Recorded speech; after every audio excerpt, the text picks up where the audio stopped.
El tema de los grados en las artes marciales en general y en el Karate-Do en particular es algo que invariablemente recaba la atención de sus practicantes, y esto obedece a los dos objetivos fundamentales que ellos cumplen dentro del sistema. El primero, desde el punto de vista académico, que permite comprobar el nivel de conocimiento, de experiencia y de desarrollo personal de los practicantes como parte de su evolución dentro de su especialidad.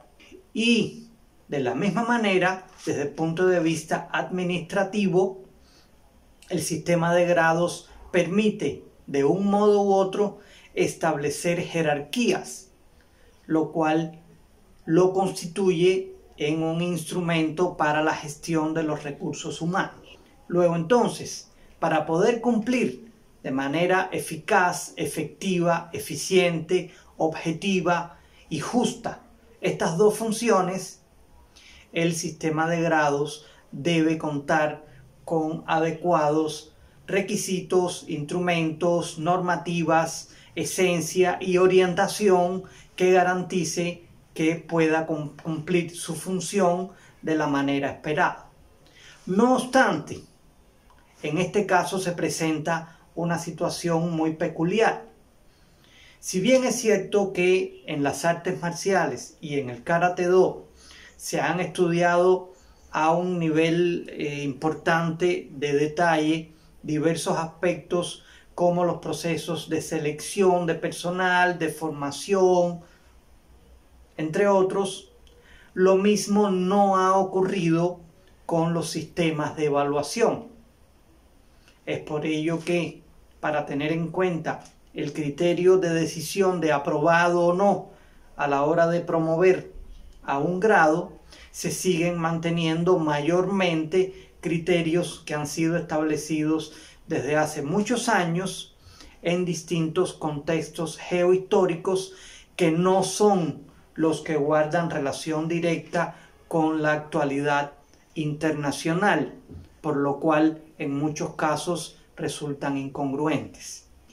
Para enmendar ese error, mediante el presente documental se analiza el proceso para el otorgamiento de los grados en el Karate-Do que más prevalece en la actualidad internacional, y para ello nos basamos en los postulados de diversas ciencias. El objetivo que subyace en este trabajo consiste en compartir una serie de interrogantes que, más que promover la incertidumbre, propicien la duda que genere la necesaria sensibilización y que finalmente induzca al estudio profundo en el tema como única vía para alcanzar los niveles de desarrollo esperado que del mismo se derivan. Ante todo, creo necesario aclarar un punto importante. No nos vamos a detener en la situación de instituciones reconocidas como fantasma y que otorgan grados de manera indebida. Desde nuestro punto de vista, eso es algo que no merece la pena ni hablar.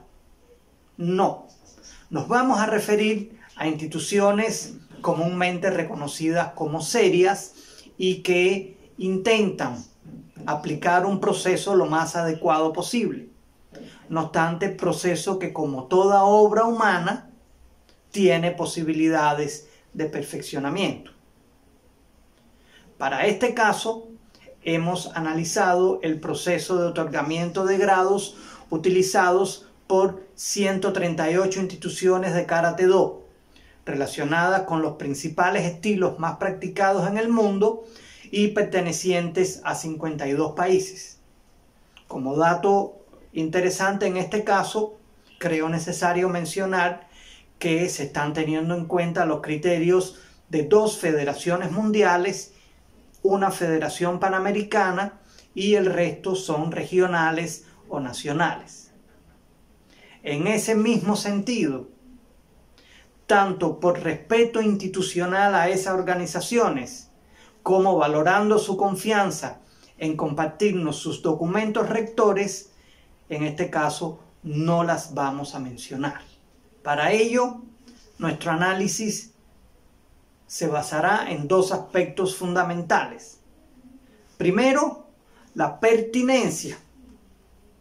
En este caso, reconocemos la pertinencia desde el punto de vista que si esos procesos cuentan con una adecuada selección y estructuración de los requisitos, instrumentos y normativas a utilizar, y para eso vamos a estar partiendo de los postulados de la teoría pedagógica curricular.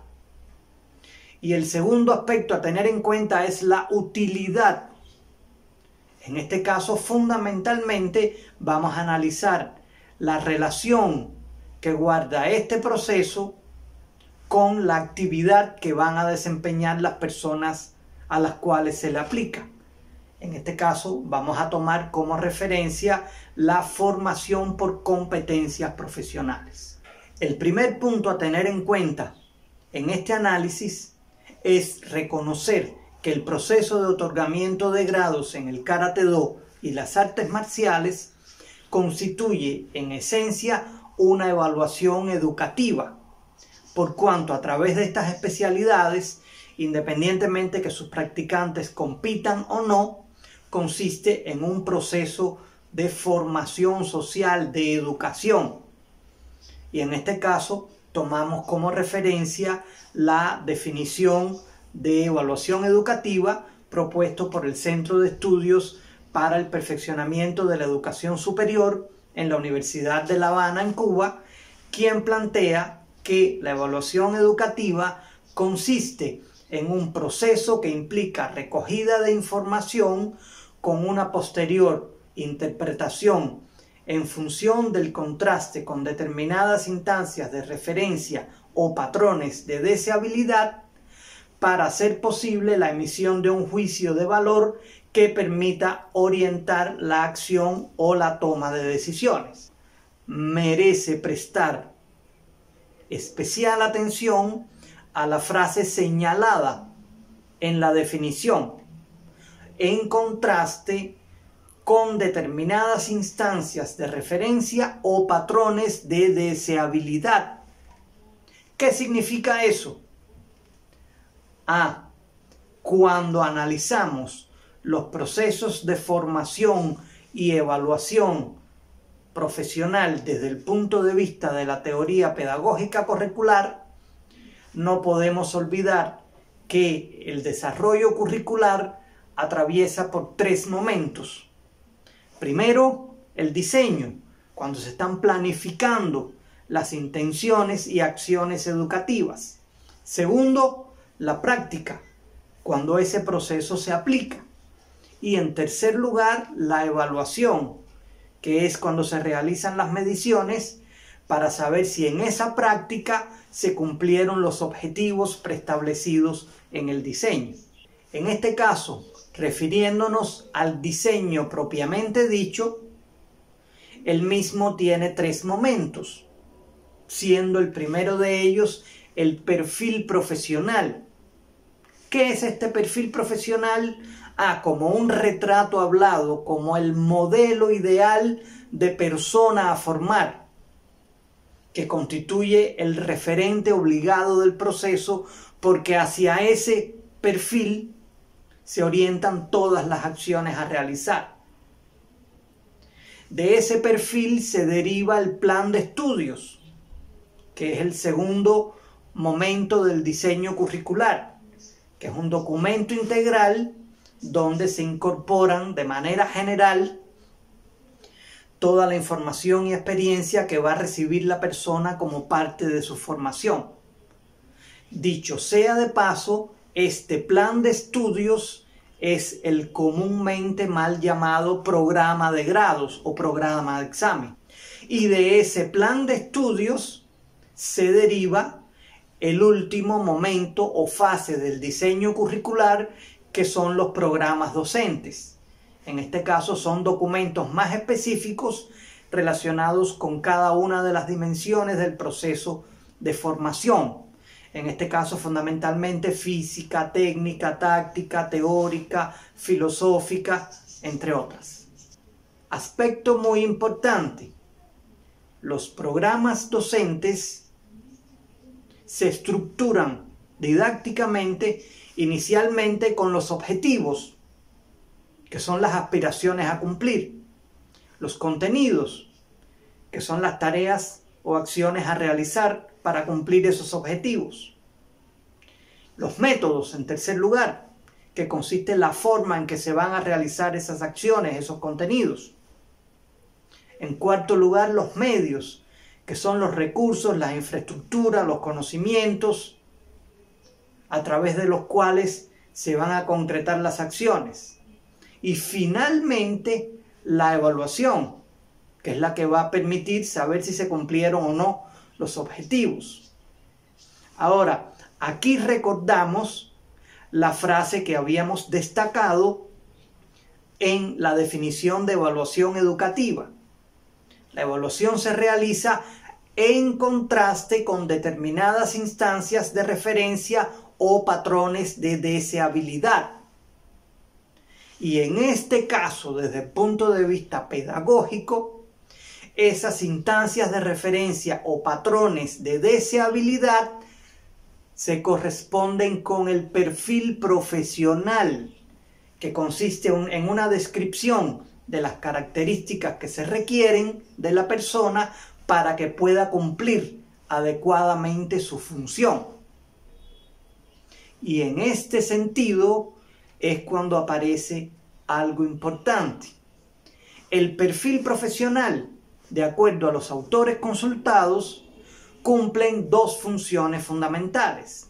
La primera de ellas, ofrecer una imagen ideal del modelo de persona a formar. ¿Para qué sirve eso? Para ser tomado como referencia en la aplicación. Lógicamente. ¿Para qué sirve eso? Para ser tomado como referencia, como decíamos anteriormente, en el diseño y la aplicación del proceso de formación, porque es el que nos dice qué tipo de persona debemos formar. Y su segunda función es, como decíamos también anteriormente, que sirve como referencia para la valoración de la calidad de la formación. En este caso, para comprobar si se cumplieron los objetivos del proceso de formación. En el caso específico del Karate-Do y los exámenes de grado, ¿qué sucede con este perfil profesional? ¿Qué sucede con esta evaluación educativa? ¿Qué sucede con estos referentes de formación? ¿Qué cosa sería de manera general un perfil? Aquí traemos un pequeño ejemplo de otra especialidad para que se comprenda mejor. En este caso, ¿cómo se define una persona que pretenda prepararse para ser médico? Aquella persona responsable con sólida formación científica básico-clínica, capaz de realizar diagnósticos correctos, tomar decisiones clínicas precisas, capaz de comunicarse en su misión de prevenir, curar y derivar adecuadamente, profundamente humanista, crítico, preparado para investigar, educar y educarse, dispuesto siempre a aprender, proporcionándole durante su preparación las herramientas metodológicas imprescindibles a tal fin, comprometido con la ética, preparado en conocimientos para trabajar en un sistema que priorice la atención primaria de la salud, adiestrado para interactuar armónicamente con los otros profesionales de la salud, que es en definitiva lo que demanda la sociedad en la cual ese médico interviene. Ese es de manera general el perfil de un médico, el retrato hablado, el modelo ideal, lo que se necesita para ser médico. En el caso del Karate-Do, si existiera ese perfil, tendría que en primer lugar, tener en cuenta las principales dimensiones que componen el proceso de formación de los karatecas. Como decíamos anteriormente, de manera general, física, técnica, táctica, teórico-psicológica. Y en segundo lugar, tendría que estar diseñado a manera de estándares progresivos de aprendizaje, en este caso por grados, de manera tal que debería existir un perfil para cada grado, desde cinturón blanco. En este caso estamos tomando referencia solamente desde cinturón negro porque estamos centrando nuestra atención básicamente en los maestros. Aunque repito, aplica igual para los practicantes de grados inferiores. En este sentido, repito, como se muestra en la tabla, debería haber un perfil para cada grado, de manera tal que sirva como referencia a los efectos de la evaluación. Pero, ¿qué sucede? Al analizar los documentos de las instituciones que forman parte de esta investigación, vemos que en ninguno de los documentos consultados existe un perfil o una descripción similar que caracterice el modelo de persona que se está evaluando. Y lo mismo ha sucedido cuando se ha entrevistado a múltiples maestros y directivos de instituciones en diversas partes del mundo. Esa situación nos induce a compartir una serie de interrogantes, como por ejemplo, en primer lugar, sobre cuál base se decide qué y cómo deben evaluarse los karatecas si no hay un referente. En segundo lugar, ¿contra cuál referencia se comparan los resultados de la evaluación para la respectiva toma de decisión? Sí, usted está apto para recibir el primer dan. No, usted no está apto para recibir el sexto dan. Si no existe un referente que defina cómo debe ser un primer dan y cómo debe ser un sexto dan, de acuerdo a los ejemplos que estamos compartiendo. En ese mismo sentido, en tercer lugar, creo necesario compartir una interrogante clave. ¿Por qué no se ha creído oportuno diseñar un perfil o un modelo o una descripción de cada grado que sirva como referencia para la evaluación? Otro aspecto muy importante en los exámenes de grado, los requisitos. Vamos a comenzar por lo que primero se pregunta. Para cada grado, ¿qué edad tienes y cuánto tiempo llevabas en el grado anterior? Aquí mostramos una tabla que de manera general incluye los principales rangos promedios que utilizan las instituciones que se analizaron. En este caso, saltan a la vista toda una serie de aspectos que constituyen alarmas. En primer lugar, no todos los alumnos comienzan a practicar con la misma edad. Luego, entonces, su edad para llegar a cada grado no puede ser la misma. Muy relacionado con eso, no todos los practicantes, como consecuencia de la edad que empiezan, tienen a su favor el aprovechamiento de los periodos sensitivos para el desarrollo biopsicosocial. Y en consecuencia no todos van a avanzar al mismo ritmo. De la misma manera, tampoco es justo que todos tengan que esperar el mismo momento para evaluarse. Porque muchas veces ya las personas cumplieron el objetivo de desarrollo, que es lo más importante, y simplemente por no tener la edad no se le da derecho a examen. Otro aspecto importante, el factor tiempo no se puede considerar desde el punto de vista de la eficiencia en el desarrollo de una actividad como un ente activo, sino pasivo. ¿Por qué? Porque está demostrado en múltiples investigaciones científicas que no siempre necesariamente la persona que lleva más tiempo realizando una acción es quien mejor la realiza. Porque lo importante no es que se haga, sino cómo se haga. Y pruebas de eso en la práctica existen toda una serie de ejemplos.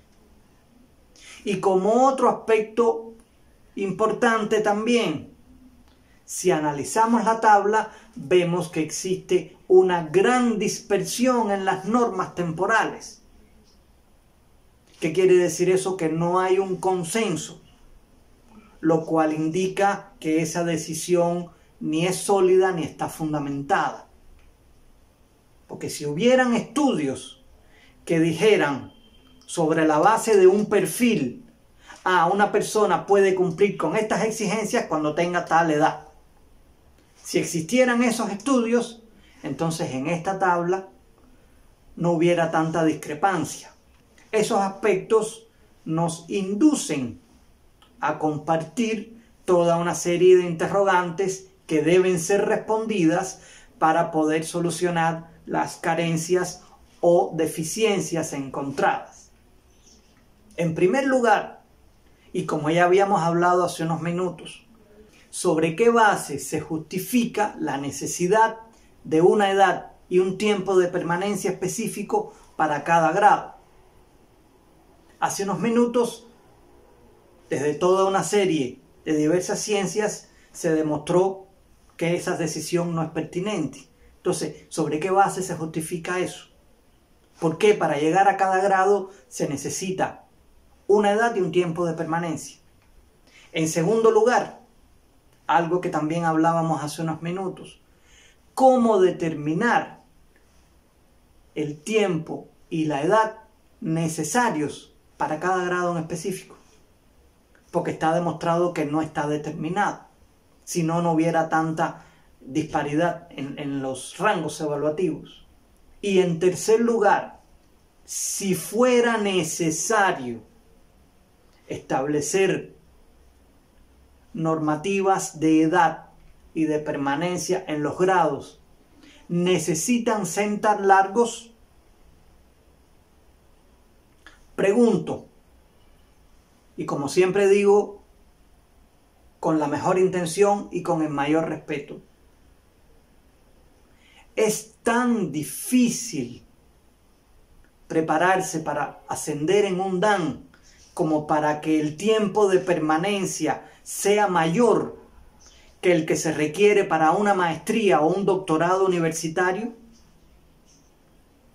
Dicho sea de paso, una maestría y un doctorado universitario que no solamente necesita cursar más de 20 asignaturas de gran rigor científico, sino que se necesita realizar publicaciones, se necesita realizar una tesis donde se identifique un problema social y que se proponga una nueva alternativa de solución que resuelva ese problema, donde además se necesita dominar prácticamente por completo 2 idiomas, además del idioma originario.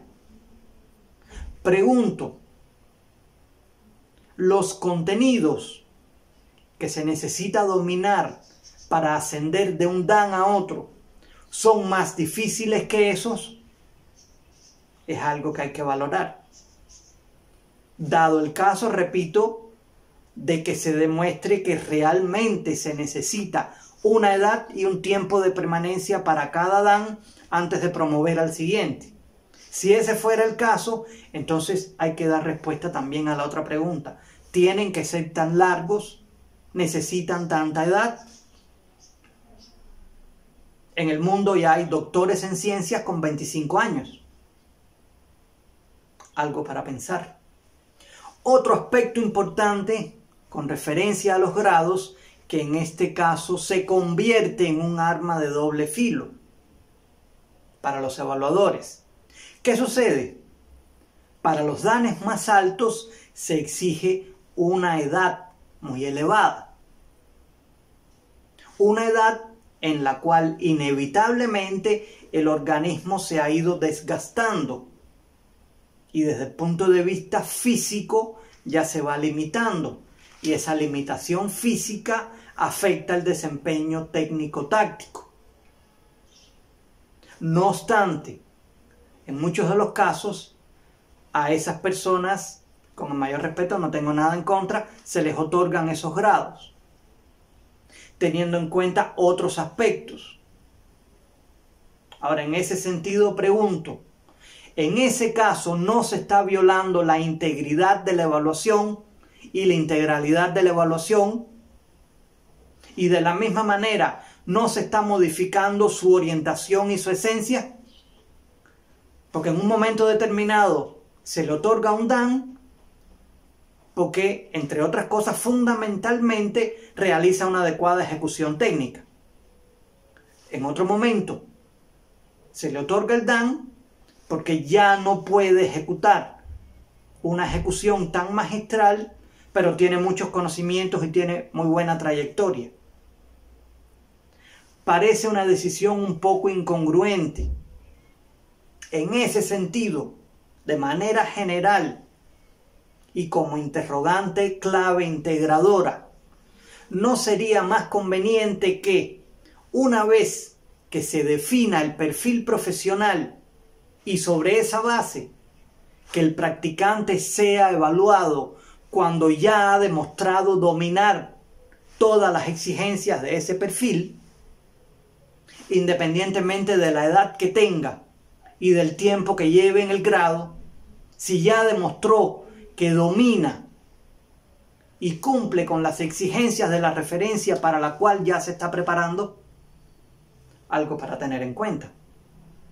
Otro aspecto muy importante también de requisito que se incluye en la evaluación de los exámenes de grado: los conocimientos que tenga la persona. Algo muy importante, nadie lo niega. El problema es la forma en que se evalúa. Y esto nos induce a preguntarnos si no sería más adecuado que la evaluación de los conocimientos se realice de manera implícita, como parte de la ejecución, teniendo en cuenta en este caso que el conocimiento, al igual que hablábamos hace unos minutos del factor tiempo, consiste en un indicador pasivo,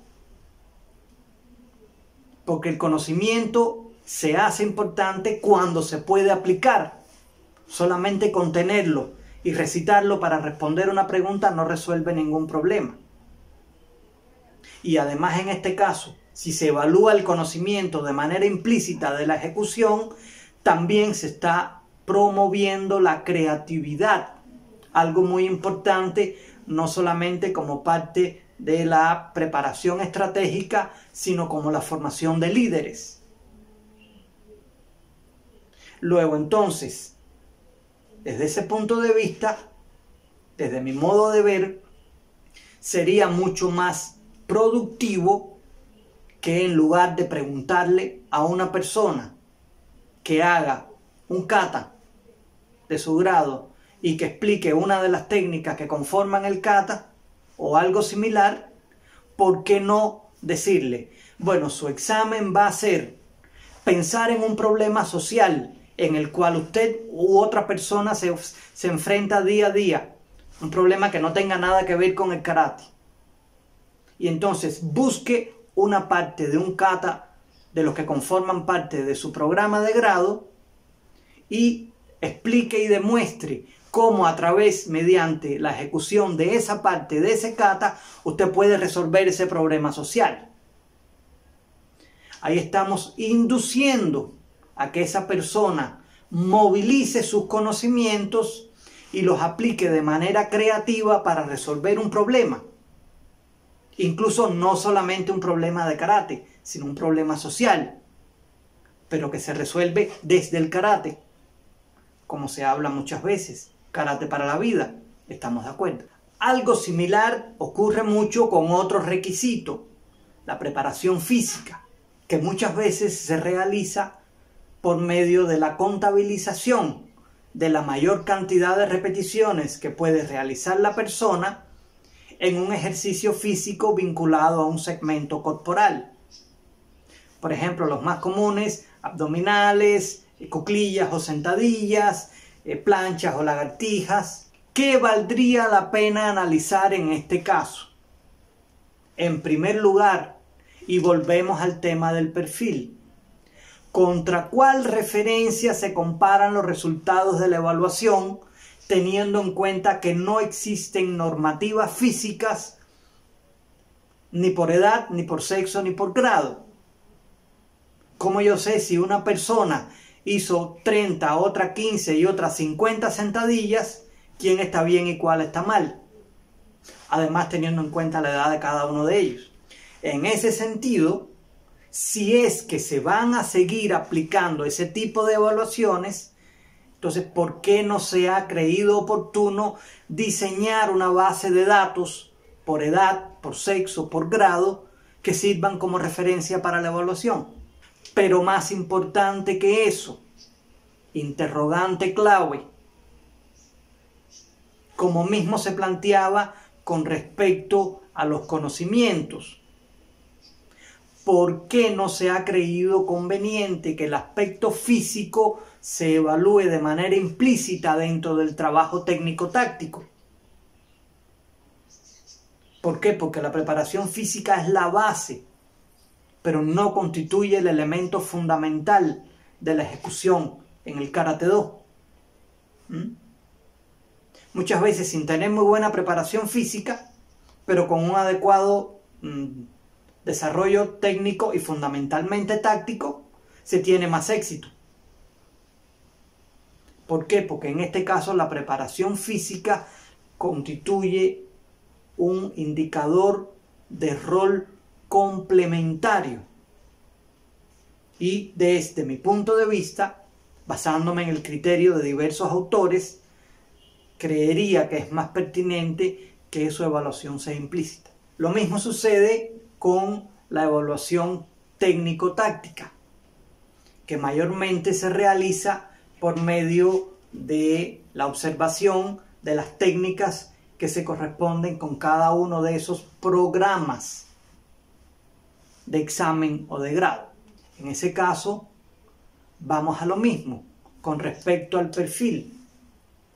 ¿Cuál es la referencia contra la que se comparan los resultados de evaluación para emitir un criterio, teniendo en cuenta que no existe ni instrumentos ni normativas que determinen de manera objetiva, justa y homogénea los errores que se cometen? Pongo el ejemplo, en este caso, de las técnicas, mayormente las kata, como actividad competitiva de arte competitivo, de expresión corporal. Tomemos como por ejemplo la gimnasia artística, los saltos ornamentales. Tienen determinado en cada movimiento a realizar los errores leves, moderados y graves, y cada uno de ellos tiene su penalización, de donde no hay duda de quién trabajó bien, quién trabajó regular, quién trabajó mal, quién está mejor que quién. Eso de manera general en el karate no sucede. En la mayoría de los casos existe una guía, pero una guía que es demasiado ambigua y una guía sobre la cual no siempre varias personas examinando al mismo practicante llegan a un mismo criterio, porque la guía no tiene ese nivel de detalle que es el que se necesita. Y eso nos deriva a la siguiente interrogante, en este caso clave. ¿Por qué no se ha creído oportuno diseñar ese instrumento que tenga las normativas detalladas de cada movimiento de Karate-Do, para que sea más fácil para el evaluador y más justo para el evaluado? Similar atención requiere el requisito de los Similar atención requiere también el requisito de los resultados competitivos, algo que muchas veces se tiene en cuenta al analizar el otorgamiento de un grado, en este caso dan a una persona. Esa decisión induce a pensar lo siguiente. En primer lugar, ¿y qué sucede con los que no compiten? ¿No constituye eso una exclusión o en todo caso una diferenciación en el tratamiento que favorece a unos y perjudica a otros, lo cual está induciendo a la imparcialidad? Por ejemplo, yo me presento a un examen para segundo dan. Tengo la edad determinada, tengo el tiempo de permanencia en el primer dan determinado y tengo una evaluación X. Y hay otro practicante con edad en regla, con tiempo de permanencia en regla, con un desempeño muy similar al mío, pero a lo mejor yo no participo en competencia, o participo en competencias y no gano, y esa persona sí participa en competencias y sí gana. Y entonces muchas veces ese plus garantiza que esa persona promueva y yo no. ¿Es justo? No.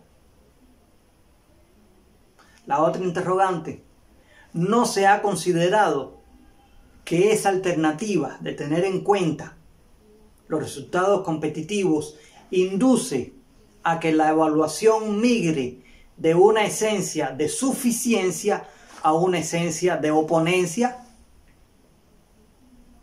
¿Qué significa esto? ¿Qué se busca en el examen de grado? Saber si la persona se ha desarrollado lo suficiente, en este caso demostrando su suficiencia, o si la persona se ha desarrollado más que otros, que en este caso ya está orientándose a la oponencia. Las evaluaciones de oponencia son las competencias, donde hay que buscar un campeón. Las evaluaciones de grado son de suficiencia, si cumpliste con las exigencias del grado. Exigencias que, repito una vez más, tienen que estar plasmadas en el perfil. Y no están. Otro aspecto también muy importante, que quizás en nuestra explicación debíamos haberlo puesto antes, no importa el orden, pero es algo que se le da mucha importancia, con lo cual estamos completamente de acuerdo. Las cualidades personales que la persona demuestra y que de algún modo debe haber adquirido o perfeccionado mediante la práctica del Karate-Do. Algo muy importante, indudablemente, nadie lo niega, pero eso genera interrogantes peligrosas. ¿Por qué? ¿Cómo es posible emitir un criterio justo y objetivo sin la aplicación de los correspondientes instrumentos y normativas? ¿Por qué? ¿Cómo queremos que sean los karatecas? Sobre todo si van a ser maestros que van a formar a otras personas. Responsables, educados, disciplinados, honestos, humildes, solidarios, etcétera, etcétera, etcétera, etcétera, etcétera. Pero desde el punto de vista psicométrico existen instrumentos para medir todas esas cosas. ¿Se aplican? En los documentos que hemos consultado vemos que no. Entonces, ¿sobre qué base se hace una evaluación? Porque yo sé que él es bueno. Sí, pero ¿cuán bueno es? Ese bueno que él es, ¿cumple las expectativas? Primero, no se puede saber porque no hay perfil. Y segundo, tampoco se puede saber porque no se está midiendo. No, porque él viene temprano siempre. Pero ¿cuánto tiempo lleva haciéndolo? ¿3 meses? ¿Lo vas a evaluar igual que el que lleva haciéndolo 10 meses? Entonces, en ese sentido, interrogante clave.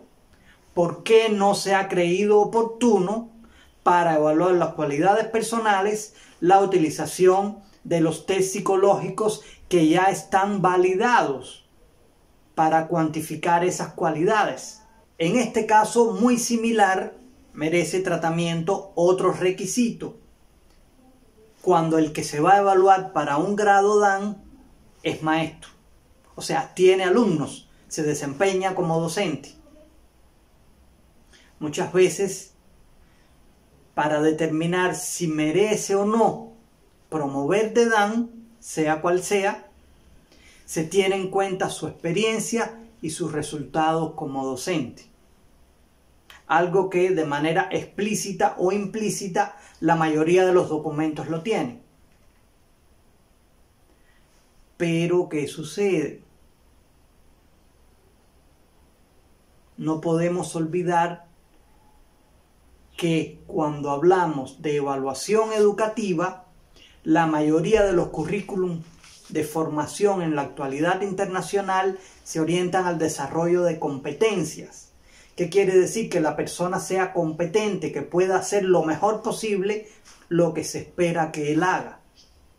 En este caso, merece la pena recordar la definición de competencias, definida como una configuración psicológica que integra diversos componentes cognitivos, metacognitivos, motivacionales y cualidades de la personalidad en estrecha unidad funcional que regula el desempeño real y eficiente en una esfera específica de la actividad, en este caso el Karate-Do, en correspondencia con el modelo de desempeño deseable, o sea, el perfil socialmente construido en un contexto histórico. Eso es lo que determina que una persona sea competente, que pueda hacer algo bien porque se midió que lo está haciendo bien y esa calidad de desempeño se corresponde con las exigencias de su perfil. Ahí es donde se demuestra ser competente. Pero, ¿qué sucede en este caso? Si analizamos las competencias que se necesitan como practicante de artes marciales y de Karate-Do, vemos que toda una serie de autores coinciden en referir fundamentalmente las competencias que se expresan a través de la dimensión física, técnica, táctica y teórico-psicológica, donde se incluye la parte educativa también fundamentalmente. Y en ese caso lo que se le evalúa a la persona es cómo él se ha desarrollado, qué ha hecho el karate por él. En cambio, cuando se trata el tema de las competencias de los maestros, o sea, de las personas que se dedican a enseñar, es algo que hasta el momento no estaba específicamente definido. Existen toda una serie de planteamientos disgregados, pero no existía una definición. En este caso, en trabajos previos que realizamos el año pasado, pudimos definir la competencia pedagógica que determina el desempeño de los senseis de Karate-Do y de artes marciales. En este caso se compone por la dimensión personológica, que expresa los valores morales, su apariencia personal, sus relaciones interpersonales; la cognoscitiva, que expresa todo lo que la persona necesita saber; la comunicativa, que son las maneras que tiene de transmitir la información a los alumnos; y la didáctica, que es la que determina cómo planifica, aplica y evalúa el proceso de evaluación a sus alumnos. Ahora, en este caso vemos que no hay relación. Son sistemas de competencia completamente distintos.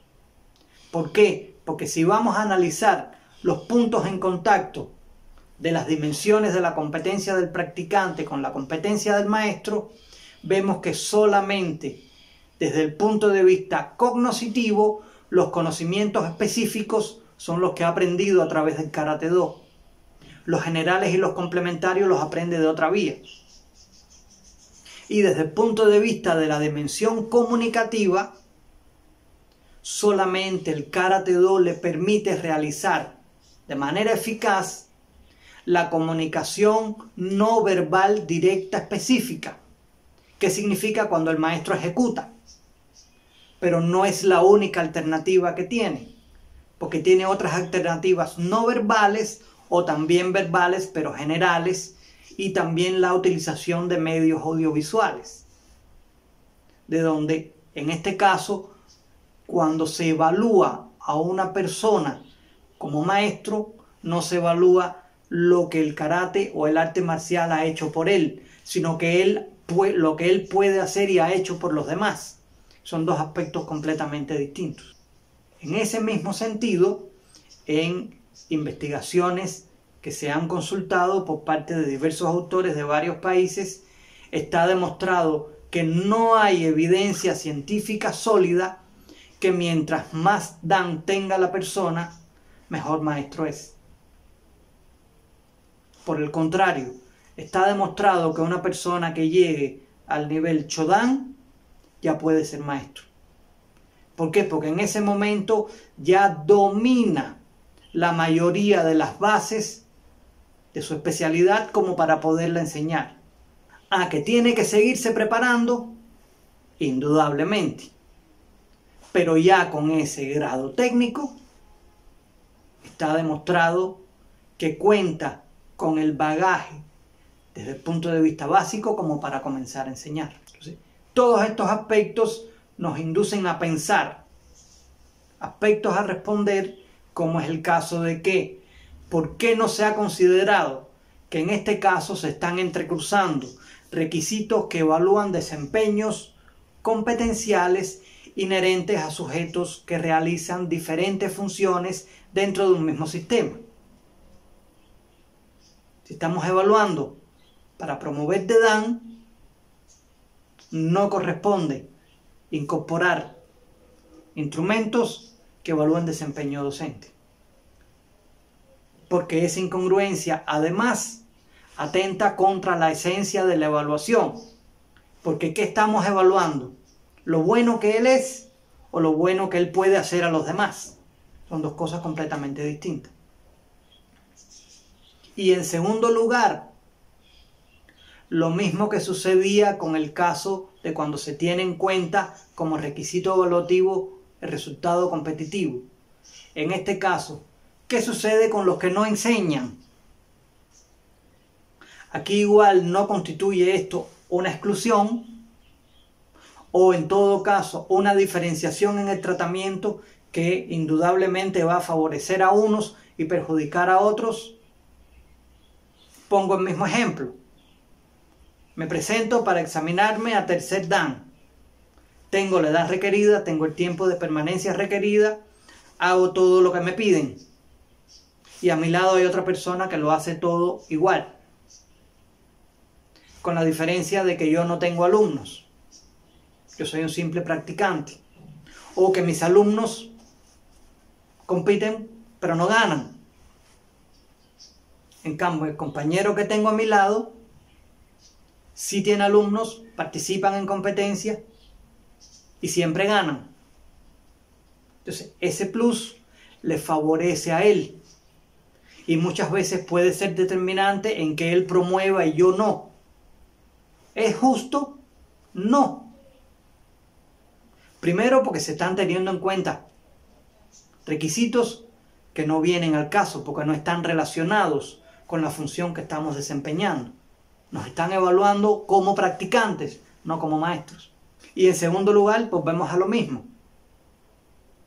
No hay un perfil de referencia. ¿Cómo se sabe que yo aprobé y él no?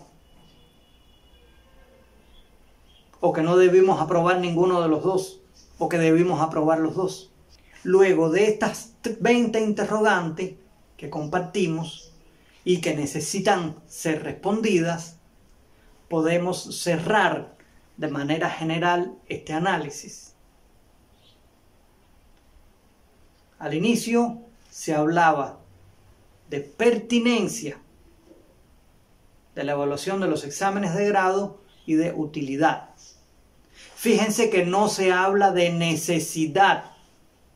En ningún momento se ha dicho, ni se dirá, al menos por mi parte, que los exámenes de grado tengan que ser quitados, que los grados no sirvan. No, sí sirven y sirven mucho. El problema es cómo se realiza. Y la respuesta a estas 20 preguntas son las que van a permitir mejorar ese cómo que se realiza. Primero, desde el punto de vista de pertinencia. ¿Por qué? Para que sean pertinencia, para que demuestren que están bien concebidos, que están bien aplicados y que cumplen su función, tiene que mejorarse, en la mayoría de los casos, la selección, la normalización y la evaluación de sus requisitos. Primero, para que no se modifique la esencia de la actividad evaluativa. Que no se evalúe una cosa pensando que es otra. Segundo lugar, que sea objetiva, que sea medible sin lugar a dudas. Y también que sea justa e imparcial, que son requisitos básicos de toda evaluación. Y más que nada en evaluación educativa, que es la que nos ocupa. Y en segundo lugar, la utilidad. Esta evaluación por grado solamente va a ser útil toda vez que todos sus requisitos, instrumentos y normativas estén relacionados con la función a realizar. Y si se está hablando de grado, es una evaluación de practicante, no una evaluación de maestro. De donde en ese caso habría que separar, porque una evaluación por grado realmente al maestro no le es útil, porque para que el maestro pueda realizar bien su función, lo que necesita es saber planificar, explicar, demostrar, dosificar, seleccionar, organizar el trabajo a realizar por sus alumnos, entre otros aspectos. No es tan importante que haga una ejecución técnica magistral, ni que tenga una preparación física excelente, porque su función no es ejecutar. Él tiene toda una serie de recursos que le permiten hacer llegar la información al alumno sin que necesariamente él tenga que ejecutar. No quiere decir eso que cualquier practicante ya con cinturón amarillo o naranja puede enseñar. No, se necesita lógicamente un conocimiento, una experiencia, un dominio mínimo suficiente, que en este caso, como coincidimos con toda una serie de autores, es Chodan. Hasta aquí, como dijimos al inicio, hemos compartido 20 preguntas que pensamos que urge que sean respondidas de la manera más sólida, más sustentada y más detallada posible, y esas respuestas van a permitir cumplir el objetivo de este video didáctico, que consiste en perfeccionar tanto la pertinencia como la utilidad del procedimiento para la evaluación de los exámenes de grado, en este caso fundamentalmente los grados Dan, aunque repito, lo mismo aplica para los Yudancha, igual que para los Mudancha,